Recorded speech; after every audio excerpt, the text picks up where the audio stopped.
Happy New Year once again to all my friends and families who are going to be watching me on Facebook. Probably some of you they're asking why she's making another video. She just finished making one in her language.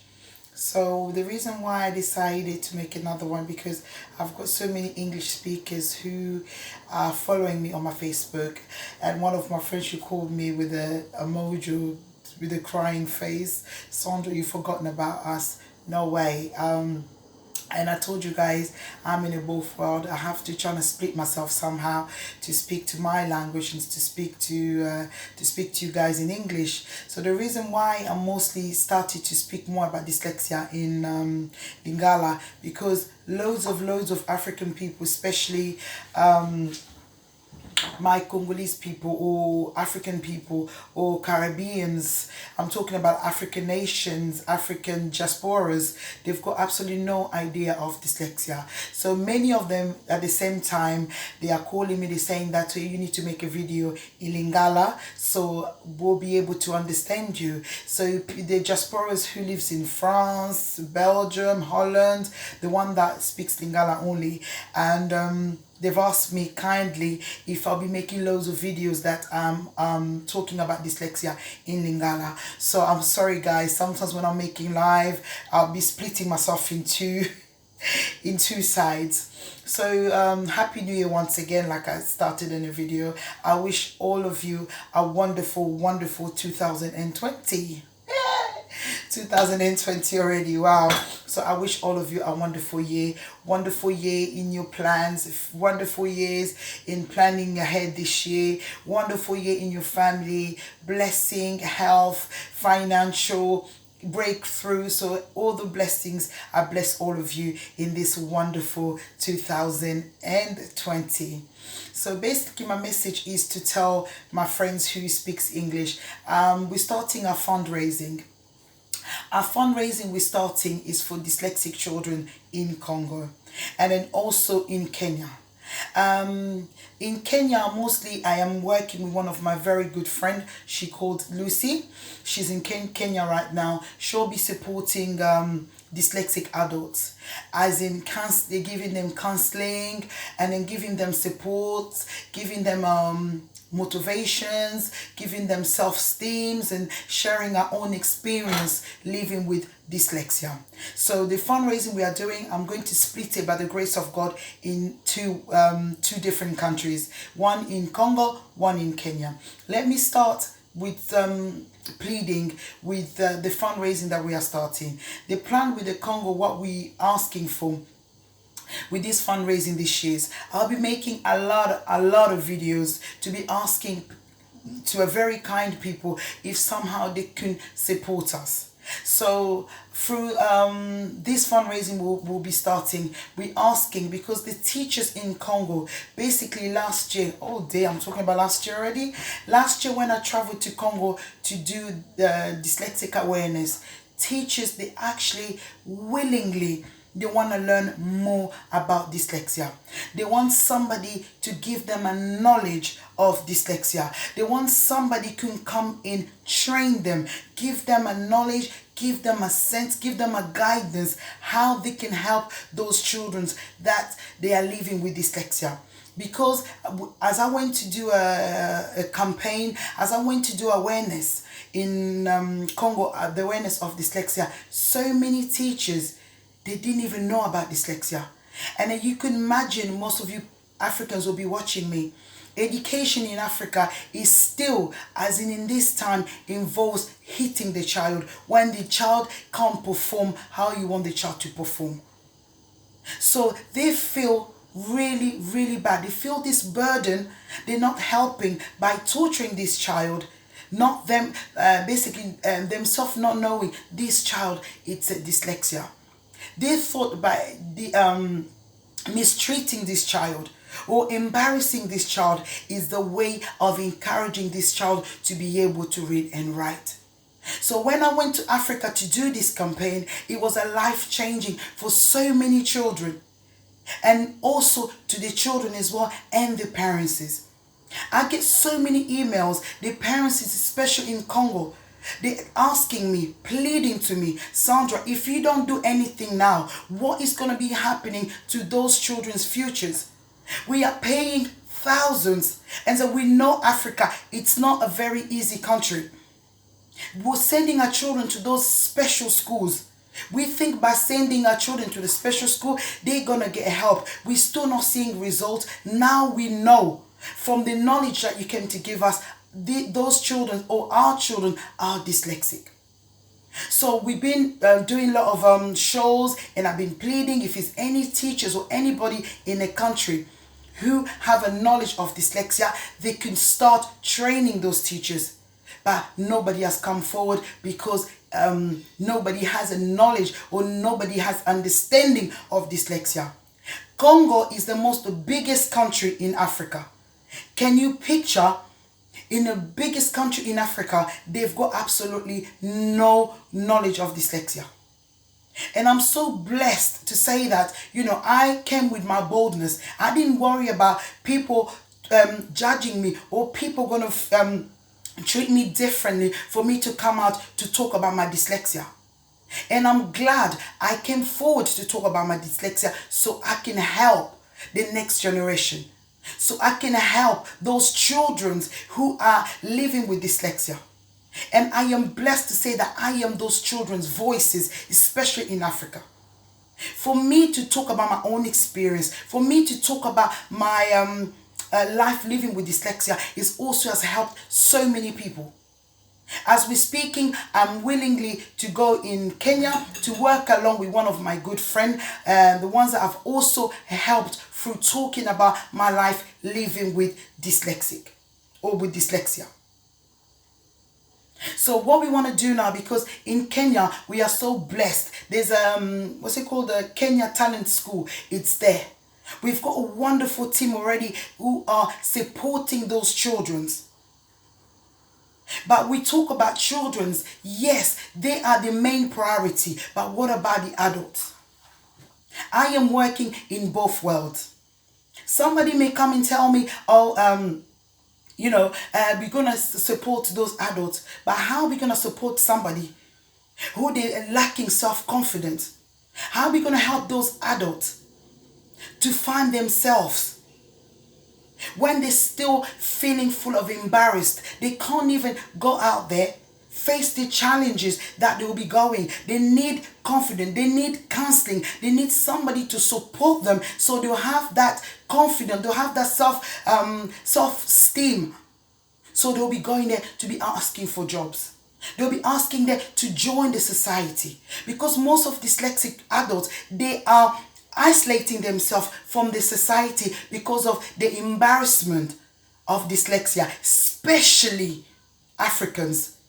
Why? Because the way they've been treated by the teachers and the way they've been treated by their own family, that dark cloud is still on top of them.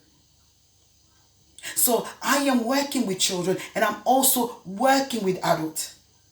The way I've managed to support this lady, Lucy, she's one of my friends. I've given her that self-confidence. Through that self-confidence, she is willing to support other adults who are living with dyslexic. So this work is absolutely among us, or is huge. Teachers who are supporting dyslexic children, and I always bless them, and then I always praise them for the wonderful works they are doing. But sometimes people who are living with dyslexia, we need to step on board. We need to create what we wished it should have been. What we always wanted, the kind of support it should be out there when we were desperate. So we can use those help to give those opportunities. I have a great visions, and I know there's a lot of organizations out there who are doing different things. We all have different visions. My vision is not the same vision as dyslexic organization B, dyslexic group A. No, it's totally different. I am giving support through my own life experience, what I wished things to be in place to support me. That is what I am doing. So this fundraising we started doing this year, I'll be making a lot of video, and I know by the grace of God, God is going to touch so many people's heart to support those African children who are desperate. Also the teachers who are asking desperately to have a knowledge of dyslexia. And I find some wonderful specialist teachers who are willing to travel to Congo voluntarily, but it needs the flying ticket, it needs the accommodations, so they can train those teachers. And I am blessed, one lady, and she feels like, I haven't been speaking to her for a while, but I am been working so hard to try and get this fundraising going, so we can get something, we can get help to support those dyslexic children who are in Africa. I am living proof of dyslexia. Sometimes you can hear with my speeches, sometimes just words disappears. You want to say something, you've got things in your mind, but it's not coming out how it should be. I am so lucky to be in a country that has given me opportunity to do what I'm doing, to support my African children who are living with dyslexia, also their families. All I'm asking right now, if anybody who has opportunity to watch this video, they've done some fundraising before, they've got any idea that they can advise me how I could somehow get the funding, or any type of activities I need to do so we can get the help, or any activities I need to create that it will help us to get some money so we can get those teachers, we can get those volunteers, dyslexic teachers or the specialists to travel to Congo to train the teachers, to train the parents how they can help those dyslexic children. We are talking about now, what about the next generation? What about the next dyslexic generations? We're talking about those adults. And I'm so thankful and I'm so lucky. I've got a group of ladies that they decided to do something about it, to help me in this journey. She's a support teacher in UK, but she said, something that is lacking in Africa, I'm willing to go to Africa and also train those teachers, because I am a support teacher. I support dyslexic children's individuals in the class. When we are talking about adults, there's so many dyslexic adults. They have so many talents, but they've got nobody who would encourage them. Once in my life, I was one of them. I was like them. I had nobody who would support me. I had no guidance. The world was just full of darkness when it came from reading and writing. I was embarrassed to be asking for help in any type of workplaces when I've entered. So we want those people to come to us to ask for the help that they need, and we are out there to be their voices. That is my purpose. That is my ambition. And I know for sure nothing will stop me to do what I'm about to do this year. God is sending me wonderful people around me, and I thank God, for those people that they're willing to support me with this work. They're willing to put hands together so we can work together. So we can, unite ourselves together to support this work to go forward. And I'm pleading you guys. And I know, I don't know what to say. Maybe my words is not coming out how it should be to touch you guys, to touch your heart, guys. But all I can say is, please support me. Please support those children in Africa who are living with dyslexia. They need help.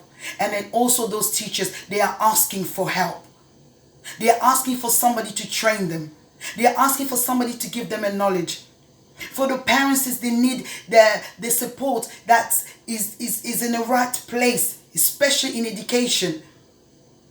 One parent said something to me that I will never forget.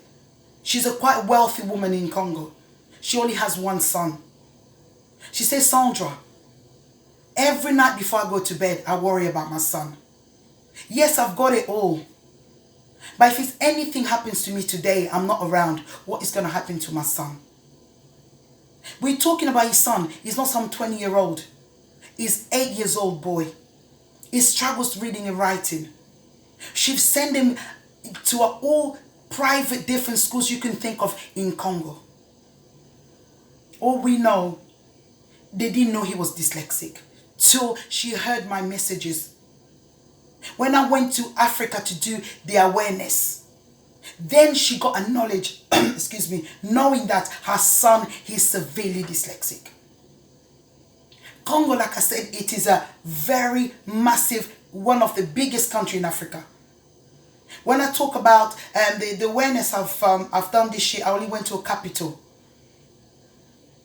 In other parts of Congos, they are calling me to be traveling to these places, to give knowledge about dyslexia, to change people's lives.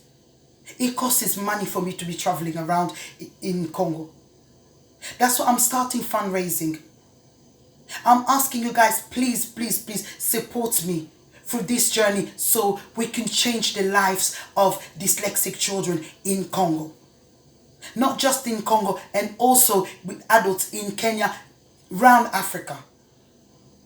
That's why my organizations, I call it Africa Dyslexic United. I became a founder because I told myself, what I went through, I would make sure not another dyslexic child will go through what I went through.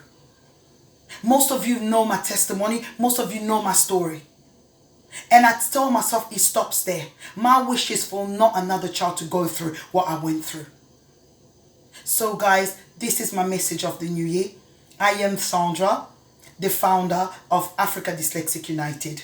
God bless you. Have a wonderful year. If you've got any comments that you want to drop to me, write to me, encourage me, give me any idea you think I might need it for what I'm doing, or you know for sure if you got any idea how I could start fundraising, or you know some ideas that I could do, any activities would actually support us to bring some money to fundraise those dyslexic children in Africa. Okay, bye bye guys. God bless. Bye.